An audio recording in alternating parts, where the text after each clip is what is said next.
வணக்கம். எட்டி டாக்ஸ்ல என்ன பார்க்க போறோம்னு கேட்டீங்கன்னா, கரடியே காரி துப்பி விட்டது, திமுக ஜெயிக்காதா, யார் அந்த கரடி, அந்த கரடி என்ன சொல்லுச்சு அப்படின்னு பார்க்க போறோம். ரெண்டாவது, திமுக கூட்டணியில் இருக்கக்கூடிய முக்கிய தலைவரே இந்த கருத்து கணிப்பெல்லாம் நம்பாதரா சாமி அப்படின்னு சொல்லும் போது எந்த தைரியத்துல திமுக வெற்றி பெறும் என்று நினைச்சுக்கிட்டு இருக்கிறாங்கன்னு தெரியல. அதையும் நம்ம இந்த வீடியோல உடைச்சு பேச போறோம். ஏன்னா திமுக பொறுப்பாளர்கிட்ட நம்ம பேசணும். அவங்க சொன்ன தகவல் உங்களுக்கு நம்பிக்கை தருகிறதா இல்லையா விஷயத்த நீங்களே கமெண்ட்ஸ்ல சொல்லுங்க. இப்போ கரடி துப்பிய காட்சியை பார்க்கலாமா? தின வாழ்த்துக்கள். அதுக்கு மேல ஒன்றும் சொல்றதுக்கு ஒன்றும் இல்லை. இதெல்லாம் சீரியஸாவே எடுத்துக்கிறது இல்லை. எல்லாம் பொட்டியை திறந்தாதான் தெரியும். 75,000 பூத்துலயும் என்னை பொறுத்த வரைக்கும் எண்ணினா தான் தெரியும் ஜெயிக்கிறாங்கன்னு. அதை எண்ணி பார்த்துருவோம் நம்ம திங்கக்கிழமை. இது ஒரு தனி காட்டேஜ் இண்டஸ்ட்ரி ஆயிடுச்சு. இது உங்க டிவி சேனல்களுக்கு பத்திரிகைகளுக்கு இது ஒரு காட்டேஜ் இண்டஸ்ட்ரி ஆயிடுச்சு. இது முன்னாடியெல்லாம் அது சும்மா ஒரு ஹேஷியத்தை யாராவது ஒருத்தர் போடுவாங்க. போகுது ஹேஷியத்தை வச்சு ஒரு நாள் முழுக்க உருட்டுறீங்க டிவிலையும் யூடியூப் சேனல்லையும். யார் இவரு? கார்த்திக் சிதம்பரம் தான். இவர் என்ன சொல்றாரு? ஆடா பொட்டியை திறந்தா மட்டும்தான் தெரியும். தேசிய ஊடகமோ தமிழகத்தில் இருக்கின்ற ஊடகமோ காட்டேஜ் இண்டஸ்ட்ரீஸ் மாதிரி விவாதம் பண்ணிட்டு இருக்கீங்க. இது ஒரு பிசினஸா போச்சு. அதனால அதெல்லாம் உண்மை கிடையாது அப்படின்னு காரி துப்பிட்டு போயிட்டே இருக்கிறார். இப்போ எல்லா ஊடகமும் என்ன சொல்லுது? திமுக தான் ஆட்சிக்கு வரும் அப்படின்னு சொல்றாங்க. ஆனா சொல்ற ஊடகம் கூட திமுக வெற்றி பெறும் சொல்லல, திமுக கூட்டணி தான் ஆட்சியை பிடிக்கும் சொல்றாங்க. சோ அப்போ திமுகவுக்கு செல்வாக்கு இல்லை என்பது ஊடகமும் சொல்லுது. ஆனால் அந்த கருத்து கணிப்பே ஒட்டுமொத்தமாக பொய் அப்படின்றத ஒரு ஆணித்தரமா சொல்றாரு. அந்த மனுஷன் ஒவ்வொரு முறையும் கருத்து கணிப்பு வெளியாகின்ற பொழுது கூர்ந்து கவனிப்பான் போல இருக்குது. அதனாலதான் இந்த கருத்து கணிப்புகளை பொறுத்த வரைக்கும் அது ஒரு யூகமான ஒன்றுதான். அது உண்மையெல்லாம் கிடையாது. ஆனா அந்த யூகத்தை வச்சுக்கிட்டே நீங்க வண்டி ஓட்டுறீங்க பாருங்க, டேய் நீங்களா திருந்தவே மாட்டீங்கடா அப்படின்றத அழுத்தம் திருத்தமா சொல்றாரு.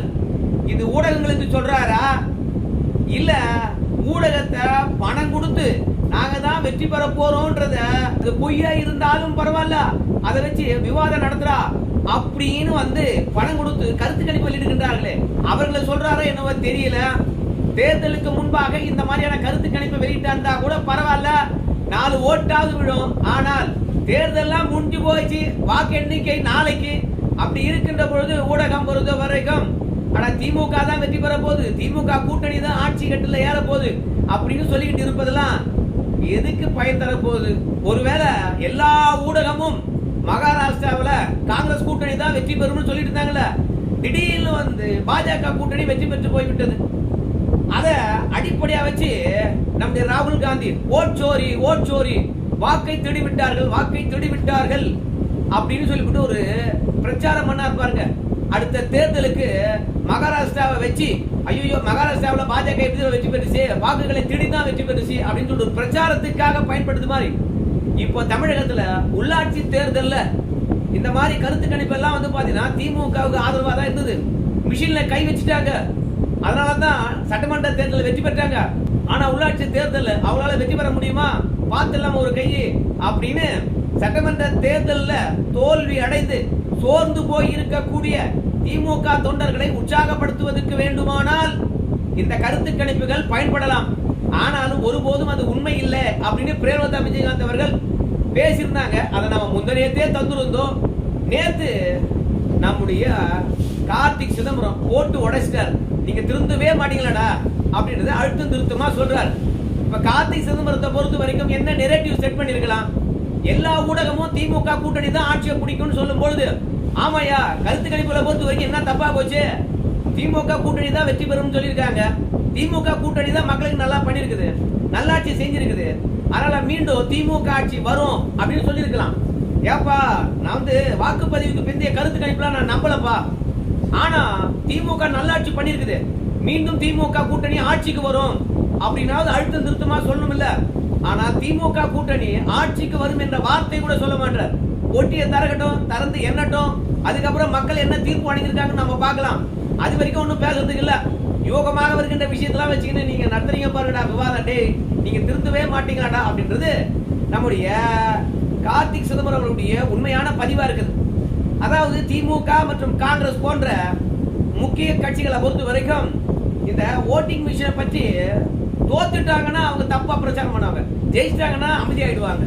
ஆனால் இந்த வாக்கு எந்திரத்தை பொறுத்த வரைக்கும் நம்முடைய கார்த்திக் சிதம்பரம் தோத்தாலும் சரி ஜெயிச்சாலும் சரி உண்மையை உலகுக்கு உறக்க சொல்லுவார்.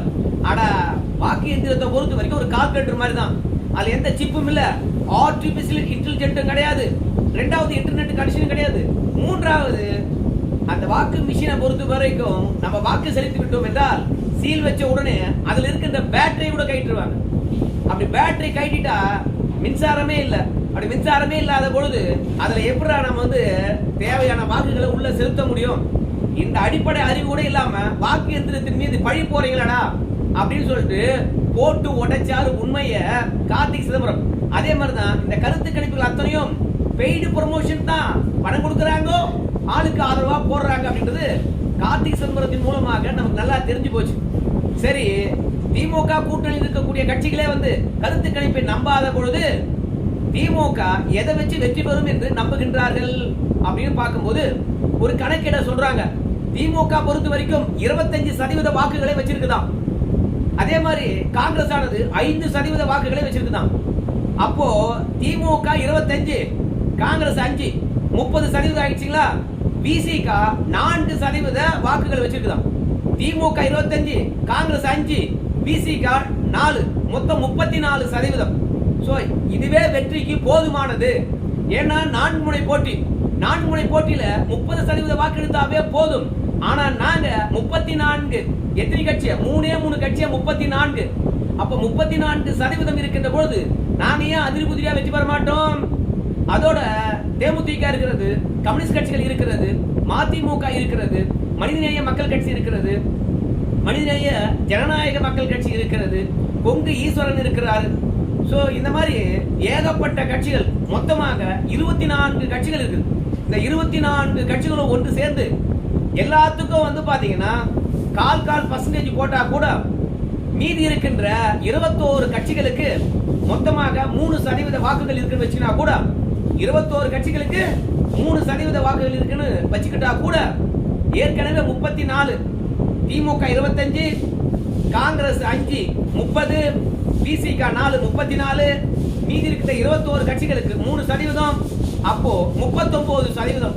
2021 நாங்க 36% தான் வாங்கணும். கூட்டணியுடன் 40% வாங்கணும். அப்ப 2021 ஆட்சியை பிடிச்சிட்டோம். அதனால எங்களுக்கு பாத்தீங்கன்னா எந்த ஒரு சந்தேகமும் இல்ல, நாங்க ஆட்சியை இழந்துடுவோம், நாங்க வெற்றி பெற மாட்டோம் என்ற சந்தேகம் எங்களுக்கு இல்லை. நாங்க ஆட்சியை பிடிப்போம், மீண்டும் மக்களுக்கு நல்ல ஆட்சியை தருவோம் அப்படின்னு திமுகவினர் பாத்தீங்கன்னா, குறிப்பா திமுக பொறுப்புல இருக்கக்கூடிய நண்பர் என்கிட்ட சொன்னாரு. ஆனா அவர்கிட்ட நான் ஒரே ஒரு கேள்வி தான் கேட்டேன். அதுக்கு ஏயா அதிமுக இது நடக்காதா அப்படின்னு என்கிட்ட கேட்கிறாரு. அண்ணா நீ எவ்வளவோ கணக்கு சொன்ன, நான் அமைதியா கேட்டேன். ஆனா நான் கேட்ட கேள்விக்கு மட்டும் கோவப்படுறிய, ஏன் இந்த பதட்டம்? இந்த பதட்டம் நம்ம விஜயால தானே உங்களுக்கு வந்தது. அதாவது திமுகவுக்கு இருக்கக்கூடிய ஆதரவு எல்லாம் சொன்னீங்க. ஆனால் விஜய் யாருடைய வாக்குகளை பெற போறாரு, யாருடைய வாக்குகளை பிரிக்க போறாரு? திமுக வாக்குகளை தான் அதிகமா பிரிப்பாருன்னு சொல்றாங்க. விசிகாவுக்கு மேக்சிமம் நமக்கு 4% நீங்க சொன்னீங்கன்னா கூட இந்த முறை 1/2% விசிகாவுக்கு வாக்கு இருந்தாவே பெரிய விஷயம். காங்கிரஸ் 2011க்கு முன்பாக அவங்களுடைய தனித்து நின்று நிரூபிச்ச வாக்கு தான் சொல்றீங்க. ஆனா காங்கிரஸ் கட்சியானது திமுகவுடன் பயணித்து நீண்ட நாள் ஆகி போய்விட்டது. காங்கிரஸ்க்கு என்று தனித்த வாக்கு வங்கியே கிடையாது. இப்ப காங்கிரஸ்க்கு 1% வாக்கு இருந்தாலே பெரிய விஷயம். அதனால விஜய் வரவுக்கு பிறகு திமுகவுக்கு 25% வாக்குகள் இருக்காது. எனக்கு தெரிந்து ஒரு 23% கூட இருக்கலாம். 2% வாக்குகளை விஜய் அவர்கள் உங்ககிட்ட இருந்து எடுத்துட்டு இருக்கலாம். விசிகாவது 4% என்கின்ற போது 3% அள்ளிட்டு இருக்கலாம். காங்கிரசுக்கு 5% என்கின்ற பொழுது 4% அள்ளிட்டு இருக்கலாம். மதிமுகவுக்கு வாக்கு வங்கியே கிடையாது, கம்யூனிஸ்ட் கட்சிகளுக்கு வாக்கு வங்கியே கிடையாது. அதே மாதிரி தேமுதிகவுக்கு 0.4% தான், 5% கிடையாது. 0.5% என்று சொல்லப்படுகின்ற 1/2% கூட கிடையாது. அதுல விஜய் வந்த பிறகு எத்தனை பேர் விஜய் பக்கம் தாவி இருக்கான்னு தெரியாது. அதனால திமுக கூட்டணியில 100 ஓட்டுகள்ல 70 ஓட்டுகளை விஜய் தான் பிரிப்பார்னு எல்லா கருத்து கணிப்பாளரும் சொல்றாங்க. யாரெல்லாம் பாத்தீங்கன்னா திமுக ஜெயிக்கும் என்று கருத்து கணிப்பு வெளியிட்டு இருக்கின்றார்களோ அவங்களே சொல்றாங்க திமுக கூட்டணியில் இருந்துதான் அதிகபட்சமான வாக்குகளை விஜய் அவர்கள் வார போறாருன்னு சொல்றாங்க. அப்படி விஜய் அவர்கள் திமுக கூட்டணியிலிருந்து அதிகபட்ச வாக்குகளை வாருகின்ற பொழுது நீங்க சொல்லுகின்ற கணக்கீடு சரியா இருக்குமா? இப்போ நம்ம போய் அதிமுக கூட்டணி கட்சிக்காரங்க கிட்ட போய் நம்ம கேட்கிறோம். அப்படி கேட்கும் போது என்ன சொல்றாங்க? ஆமாம்பா, விஜய் அவர்கள் எங்க வாக்குகளை பிரிப்பாரு, அது எந்த விதமான மாற்று கருத்தும் கிடையாது. ஆனால் யார் யார் வாக்குகளை பிரிப்பார் என்ற தெளிவு என்கிட்ட இருக்கிறது. பாமக கிட்ட இருந்து அவங்க வாக்குகளை பிரிக்க போறது கிடையாது. வன்னியர் ஓட்டை ஒன்னா பிரிக்கலாம், ஆனா பாமக வாக்குகளை அவர் பிரிக்க வாய்ப்பில்லை. பாஜக வாக்குகளை அவர் துளி அளவும் பிரிக்க போறது கிடையாது. அதிமுக கிட்ட இருந்து 2% வாக்குகளை, ஏன்னா திமுக கிட்ட இருந்தே 2% வாக்குகளை தான் விஜய் பிரிக்கிறாருன்னா, அப்ப அதிமுக கிட்ட இருந்து மட்டும் ஏகப்பட்டதை பிரிக்க போறாரே என்ன? கிடையாது. அவர் பாத்தீங்கன்னா 2% வாக்குகளை அதிமுக கிட்ட இருந்து பிரிப்பார். எப்படி பார்த்தாலும் சரி, ஒவ்வொரு கட்சியிலும் வாக்கு சதவீதமானது கடந்த தேர்தலில் நிரூபிக்கப்பட்டிருக்கு. பாமக கடந்த தேர்தலில் நிரூபிக்கப்பட்டிருக்கு. அம்மா மக்கள் முன்னேற்ற கழகம் கடந்த தேர்தலில் நிரூபிக்கப்பட்டிருக்கிறது. அதிமுக கடந்த தேர்தல் நிரூபிக்கப்பட்டிருக்கிறது. அதே மாதிரி பாத்தீங்கன்னா பாஜக எல்லா கட்சிகளும் தன்னுடைய வாக்குகளை நிரூபித்திருக்கின்றார்கள். ஆனா திமுக கூட்டணியில் இருக்கக்கூடிய 21 கட்சிகள் வாக்கு சதவீதத்தை நிரூபித்திருக்கின்றனவா? என்றைக்காவது தனித்து நின்று இந்த கட்சிகள்லாம் இவ்வளவு வாக்கு இருக்குப்பா அப்படின்னு சொல்லியிருக்காங்களா? எல்லாமே திமுகவுடன் இணைந்து நின்றவர்கள், அப்படி இல்லைன்னா அதிமுகவுடன் இணைந்து நின்றவர்கள். அப்படி இருக்கும்போது அவருடைய வாக்கு எவ்வளவு என்று தெரியாது. ஆனா அதிமுக கூட்டணியில் இருக்கிறவங்க அத்தனை பேரும் தனித்து நின்று இருக்கின்றார்கள். இல்ல பாஜக நின்று இருக்காங்க, அதிமுக நின்று இருக்கிறாங்க, மக்கள் செல்வாக்கு பெற்றவர்களா இருக்காங்க. அதனால அதிமுக இருக்கின்ற வாக்கு சதவீதம் திமுக இருக்காது சாமி அப்படின்னு சொன்னா, திமுக பொறுப்பாளரை பொறுத்த வரைக்கும் கோச்சிக்கிறாரு. அவர் சொல்றதுதான் நடக்குமா, மற்றவங்க யார் சொல்றதும் நடக்கவே நடக்காது. தன்னைத்தானே ஏமாற்றிக் கொள்ளுகின்றால் என்று மட்டும் நன்றா தெரியுது. சோ மொத்தத்துல திமுக பொறுத்த வரைக்கும் 2 விஷயங்களை ஆழமா நம்புது. ஒண்ணு, திமுக விஜய் அவர்கள் நம்முடைய வாக்குகளை பிரிப்பார். அதை சரி கட்டுறதுக்கு நிறைய கட்சிகளை நம்ம சேர்த்திருக்கோம் கூட்டணியில, அதனால வெற்றி பெறும். 2வது, திமுகவுடைய வாக்குகளை விஜய் பிரிப்பார். ஓகே, அது சரி கட்டுறதுக்கு நாம தேர்தல் நேரத்துல கவர்மெண்ட் பணமே பாத்தீங்கன்னா 5000 ரூபாய் கொடுத்திருக்கோம். நம்ம சொந்த பணமே வாக்குக்கு குறைந்தபட்சம் 1500 இருந்து 6000 வரைக்கும் கொடுத்திருக்கோம். கம்மல் இருந்து வெள்ளி காயின், ஐயோ தப்பா சொல்லிட்டேன், தங்க காயின் வரைக்கும் கொடுத்திருக்கிறோம். நம்ம இப்படி ஏகப்பட்ட பணத்தை இறைச்சிருக்கின்ற போது வாங்கின மக்கள் நமக்கு வாக்களிக்காம விட்டுருவாங்களா? நிச்சயமா வாக்களிப்பாங்க அப்படின்ற ஒரே எண்ணம் தான். கையில வாங்கின பரிசு பொருட்கள், 2வது அதிக பேர் கூட்டணியில் இருப்பது, மீண்டும் திமுக ஆட்சிக்கு வரும் அப்படின்னு அவங்க ஆணித்தரமா நம்புறாங்க. சோ திமுகவுடைய கணக்கீடு பலிக்குமா? இல்ல திமுகவுடன் இணைந்து பணியாற்றிய திமுக கூட்டணியில் இருக்கக்கூடிய ஒரு தலைவர், நீண்ட நாள அரசியல் இருக்கக்கூடியவர், 3 முறைக்கு மேலாக எம்பியா இருக்கக்கூடியவர், அவரு திமுக கூட்டணி வெற்றி பெறும் என்று சொல்லவே இல்லை. அவர் சொல்வதெல்லாம் என்னன்னு கேட்டீங்கன்னா, ஐயா இந்த பொட்டியை உடைச்சி எண்ணட்டும், அதுக்கு பிறகு பார்க்கலாம், அது வரைக்கும் யூகத்துக்கெல்லாம் இடம் கொடுக்க வேண்டாம், யூகத்தை வச்சு விவாதம் நடத்த வேண்டாம், போய் வேலை எதனா இருந்தா பாருங்க அப்படின்னு அழுத்தம் திருத்தமா சொல்லிட்டாரு. சோ மொத்தத்துல திமுகவுடன் இணைந்து பணியாற்றிய எந்த கட்சிக்காரனுக்கும் திமுக கூட்டணி ஜெயிக்கும் என்று தெரியவே இல்லை. நம்ம சேனல்லயே நேத்து ஒரு வீடியோ போட்டிருந்தோம். என்னது, முதல்வர் முகத்தில் ஈயாடவில்லை, என்ன எழவா விழுந்து போச்சு, அமைச்சர் பெருமக்கள் இருந்து முதலமைச்சர் வரைக்கும் ஆசா வரைக்கும் அழுகிற மூடல இருக்கிறாங்க, ஏன் அழுகிற மூடல இருக்கிறாங்க அப்படின்னு நம்ம கேட்டு இருந்தோம். சோ எல்லாம் நல்லா தெளிவா தெரிஞ்சு போச்சு. ஏன்னா முதலமைச்சர் கிட்ட எத்தனையோ ரிப்போர்ட்ஸ் வந்திருக்கும், உளவுத்துறை ரிப்போர்ட் வந்திருக்கும், முதலமைச்சருடைய மருமகன் இருக்காரு சபரீசன், அவரு ரிப்போர்ட் எடுத்து கொடுத்திருப்பாரு. சோ எல்லாமும் தெரிஞ்சு போயிருக்கும். நம்ம விஜயை பொறுத்த வரைக்கும் திமுகவை காலி பண்ணிட்டாருன்னு சொல்லிட்டு அந்த பேர் இடிதான் நம்ம முதலமைச்சர் முகத்திலும் அமைச்சர் பெருமக்கள் முகத்திலும் வெளிப்பட்டது. டெமல் நியூஸ் 24/7 வேலை பார்க்கக்கூடிய சேவியர் அவன் என்ன சொன்னா, நீங்களா என்ன சொல்றீங்க கேட்டீங்கன்னா, முதல்வர் முகத்துல ஈயாடல, ரொம்ப கவலையா இருக்கிறாங்க, தோத்துருவாங்கன்னு பயம் வந்துருச்சு அப்படின்லாம் சொல்றீங்க. அந்த மாதிரி இருக்குமா என்று தெரியல.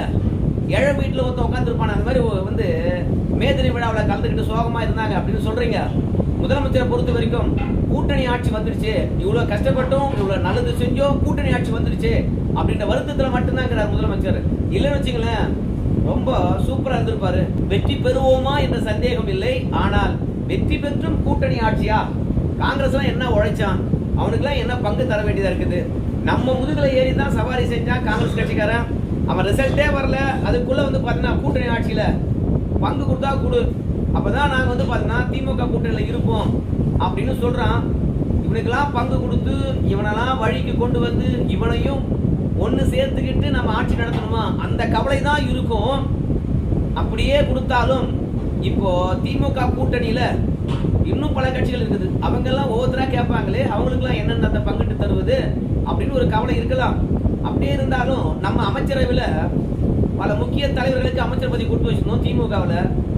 அவங்கள யாரும் பதவி விட்டு கொடுப்பாங்க? அந்த மாதிரி சிந்தனைகள் தான் மே தின விழாவில் முதலமைச்சர் சுவாகமா இருந்திருப்பாரு அப்படின்னு வந்து நம்முடைய நெல்சன் சொல்றாம்பா. தமிழ் நியூஸ் 24x7ல பார்க்கலாம். யாருக்கு என்னென்ன தோணுதோ அதெல்லாம் பேசியிருக்காங்க. நாளைக்கு தெரிஞ்சிடும் இந்த வீடியோ பார்க்குற இந்த தருணத்தில். சரி நண்பர்களே, பொறுத்து பார்ப்போம் என்ன நடக்குதுன்னு சொல்லிட்டு. நன்றி.